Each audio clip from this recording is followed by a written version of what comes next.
આગળ વાત કરીએ તો દેશમાં વાઘની સંખ્યામાં ચિંતાજનક ઘટાડો થયો છે। છેલ્લા 5 વર્ષમાં કેટલાય વાઘોના મોત થયા છે અને વાઘના હુમલામાં પણ કેટલા વ્યક્તિઓએ જીવ ગુમાવ્યા તે અંગે સરકારે સંસદમાં આંકડા રજૂ કર્યા। આ આંકડા મુજબ છેલ્લા 5 વર્ષમાં કુદરતી કારણોસર અને શિકારના કારણે 628 વાઘના મોત થયા।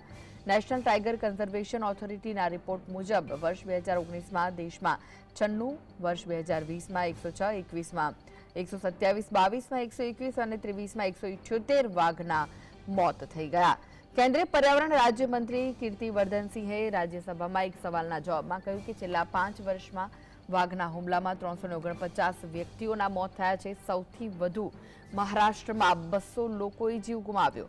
ડેટા મુજબ વર્ષ 2019 અને 2020માં વાઘના હુમલામાં 49 વ્યક્તિઓના મોત થયા, જ્યારે 21માં 50, 22માં 110 અને 23માં 82 લોકોએ જીવ ગુમાવ્યો। વાઘના હુમલામાં ઉત્તર પ્રદેશમાં 59, મધ્યપ્રદેશમાં 27 લોકોના મોત થઈ ગયા। સરકારી આંકડા મુજબ 2012 બાદ વર્ષ 2023માં સૌથી વધુ વાઘના મોત થયા છે। વર્ષ 2022ના આંકડા મુજબ દેશમાં હાલ વાઘની કુલ સંખ્યા 3682 છે, જે વિશ્વભરના કુલ વાઘની સંખ્યાના 75% છે। ભારત સરકારે વાઘના સંરક્ષણ માટે વર્ષ 1973માં પ્રોજેક્ટ ટાઇગરની શરૂઆત કરી હતી।